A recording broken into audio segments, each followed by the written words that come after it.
Hello YouTube, this is Corbin22 here. Welcome back to another single ship discussion for Star Wars X-Wing miniatures. In this series we take a look at single ship builds and discuss their competitive viability in the Star Wars X-Wing miniatures game. Today we'll be looking at a Scum ship. We'll be looking at a Scum Y-Wing fighter piloted by Kavil. Look at the ship model here real quick. It looks pretty similar to that of a standard Y-Wing, except it's got like a darker color along the fuselage here, as well as on the engines. The usual white, the usual yellowy gold paint job has been replaced with a kind of a dirty brown, dirty bronzish copper kind of look. So it indicates that it's had quite a run in its lifetime, and it's also got a change in the coloring of the astromech. Looks more like an agromech really, and yeah, it still has the same attributes as a regular Y-wing. Has a topside turret, proton torpedo launchers, bomb chutes, twin laser cannons at the front, a topside ion cannon, and onboard astromech for in-flight repairs and navigation, as well as possessing a I think it's a Class 1 hyperdrive. But despite these flaws, despite its slow speed and very shallow maneuverability, it can still make for a very viable patrol craft for syndicate convoys. Today we are looking at the pilot known as Kavil. Kavil comes in as a pilot skill of 7. He flies the Koyan Sar BTL S3 Y-Wing attack starfighter for the Scum and Villainy faction. He has the standard stats of a regular Y-Wing. He has an attack value of 2, agility value of 1, hull value of 5, and a shield value of 3. His action bar consists of the focus and lock-on actions. He costs 24 squadron points to field. And his upgrade bar consists of an elite pilot talent upgrade, a turret upgrade, 2 warhead upgrades, and a salvaged astromech upgrade. His ability states, when attacking a ship outside your firing arc, roll 1 additional attack die. So Kavil is the kind of ship that he's going to be zooming in there, getting right up close to his enemy, either beside or behind the enemy, firing his turret cannon, and because he'll be firing with his topside turret, he'll get 1 additional attack die from it. So that means whatever turret cannon you have equipped onto him will get 1 additional attack value, which is fine. In order to help him, maximize his speed and so he can get up close to his opponent, we're going to be giving him an engine upgrade that comes in the cost value 4, and it states your action bar gains the boost action icon. So that means that Kavil now has a choice of 3 actions. He can take a focus, lock-on, and a boost. So he has the same kind of actions as a T-70 X-Wing does, or a TIE Punisher. You're going to be using this a lot early on in the match, just to get up close to your friend, just to get close to your enemies, so that you can take advantage of the turret we have equipped onto him. And the turret we have equipped onto him is an auto blaster turret, coming in at a squad point cost of 2 and has an attack value of 2 and a range value of 1. It states, attack 1 ship, even a ship outside your firing arc. Your hit results cannot be cancelled by defense dice. The defender may cancel critical results before hit results.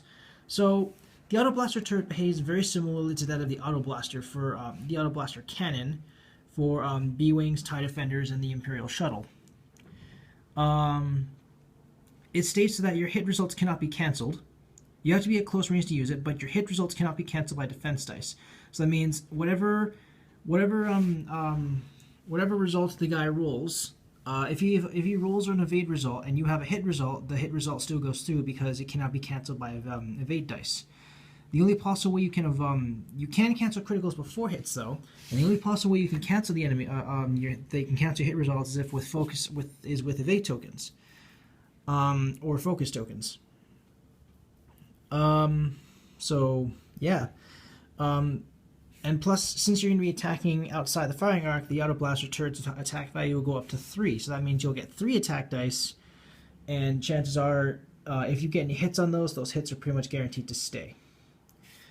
For his elite pilot skill, just in case he doesn't get a favorable result, we have Predator, which comes in a cost of 3, and it states, when attacking, you may reroll 1 attack die. If the defender's pilot skill value is 2 or lower, you may instead reroll up to 2 attack dice. So this is heavily effective against ships like Syndicate Thugs, Academy pilots, rookie pilots, and prototype pilots, all with pilot skill values of 2 and 1 respectively, because you get 2 rerolls if you get a unfavorable result. Any other ship, you get a 1 reroll. But even though it's just 1, even though that's just one, you only get one reroll one dice. That one dice could change the outcome of the shot. Like it can be either a complete miss or a complete hit. It's all up to the luck of the dice, really. For his agromech, for his salvage astromech, we have an R4 agromech coming in at a cost of 2. It states, when attacking, after you spend a focus token, you may acquire a target lock on the defender. So here's where the action economy comes into play. You're going to be using your boost early on to get up close to your opponent, and then every action after that is probably going to be a focus. Because what will happen is, you spend your focus, you'll get a free target lock after you spend it.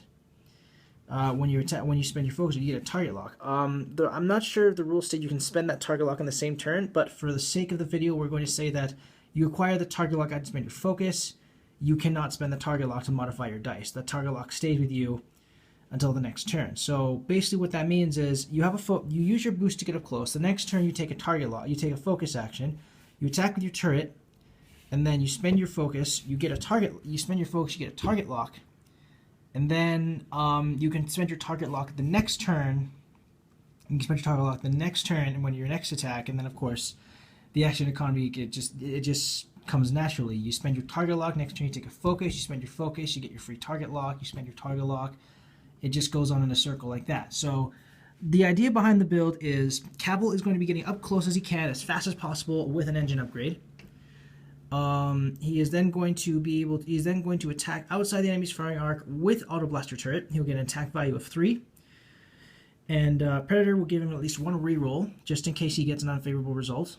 The R4 Agromech will give him a free target lock if he uses a focus action on top of it. And then of course he can then alternate between the two actions respectively.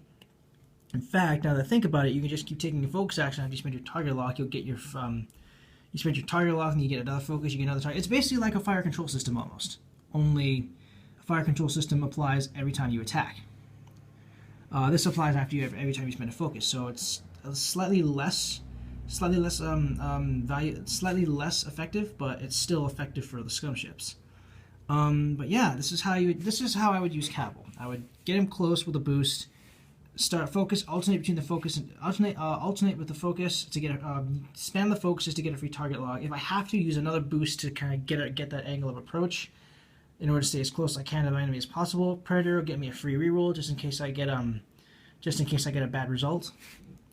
And yeah, and plus with the Auto Blaster Turret, your hit results can't be canceled by defense dice; they can only be canceled by tokens and modifiers.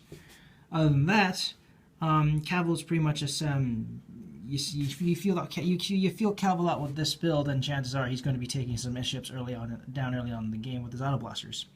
But yeah, this is how I would field Kavil in the field. Let me know what you guys think in the comments below. Any sort of criticism is greatly appreciated. If you want, you can use this build for any competitive or casual play, or you can tweak it or revamp it to your own specifications. Thank you guys so much for watching. This is Corbin22 signing off.